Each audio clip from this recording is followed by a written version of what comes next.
Hello, Husker fans. I'm Nathan, and this is my take. And tomorrow, the Nebraska Cornhuskers go up against the Iowa Hawkeyes in yet another meaningless, irrelevant heroes game. Yay! Does it seem to anybody else that this rivalry isn't really much of a rivalry at all? Because every time this game comes up for me, it seems pretty meaningless. Now, Nebraska has lacked a rival for quite some time. Really, the last real rival we had was Oklahoma. Now let's just examine this for a second. Why was the Oklahoma rivalry the best rivalry Nebraska's ever had, where rivalries against Colorado and Iowa really felt empty to Husker fans? Well, I'll tell you why. The reason the day after Thanksgiving rivalry game with Oklahoma always meant something to Husker fans and Sooner fans alike was because it was meaningful. When Nebraska played Oklahoma in the Devaney and Osborne eras, something was always on the line. A lot of times, national title hopes were on the line.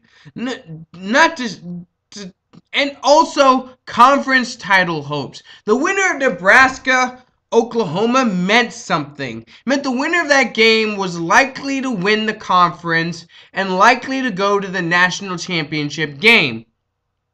The rivalry of Nebraska and Oklahoma is probably one of the best rivalries of all time because it's not an in-state rivalry. It's not a rivalry where you simply share the same state with another team and therefore you hate that team. It's not a border rivalry.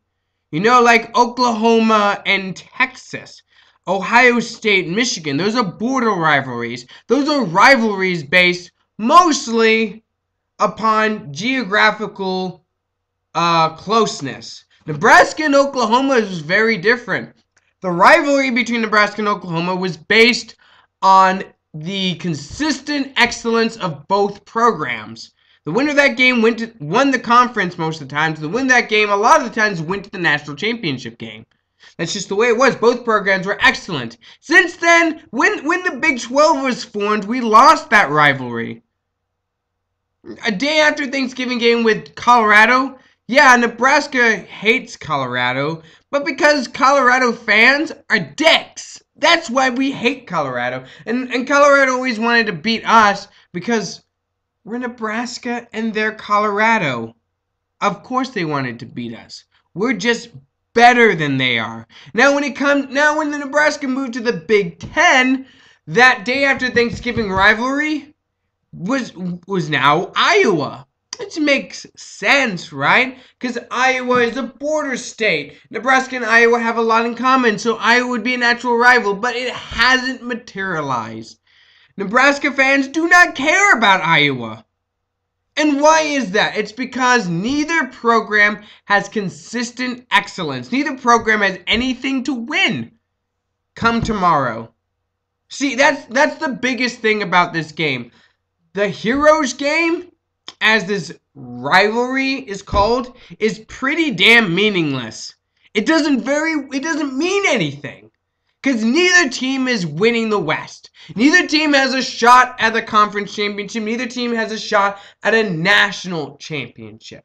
There's no consistent excellence between these two programs. The biggest rivalry Nebraska probably has now is Wisconsin, and we're not holding our end of the bargain because we always get destroyed by them. You can't have a rivalry when one side is being destroyed by another. And you can't have a rivalry when both teams are out of the conference hunt at that point.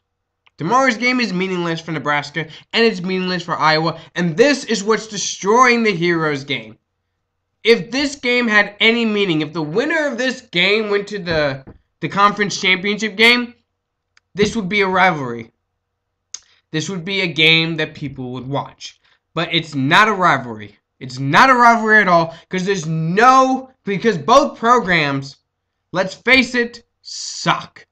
Nebraska sucks. Iowa sucks. You can't have a rivalry, really, when both teams have nothing to play for. All right, so does Nebraska beat Iowa tomorrow? At this point, does it really matter? The only thing at stake is the quality of bowl game that either team gets to go to. It doesn't really mean anything, you know? So does Nebraska win? I would have to say that I have no confidence in a Nebraska victory. As much as it pains me to say this, I do not have faith in this coaching staff to get this team back on track to beat Iowa. I do not see it happening. I see it being close, but if Iowa is capable of running the ball at all, and after the last 2 weeks, I don't see how any team would not be able to run against us. If they were able to run the ball at all, they win, period. Because if we can't stop the run again, and Iowa's allowed to just run rampant on us, we lose, period. So it all depends on if Bo Pelini and John Papuchis are able to get this run defense back on track.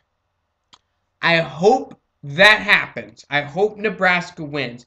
I never root for a Nebraska loss, even though a Nebraska loss probably means Bo Pelini is out, guaranteed. But no, Husker fans that want Bo Pelini out, never, ever root for a Husker loss.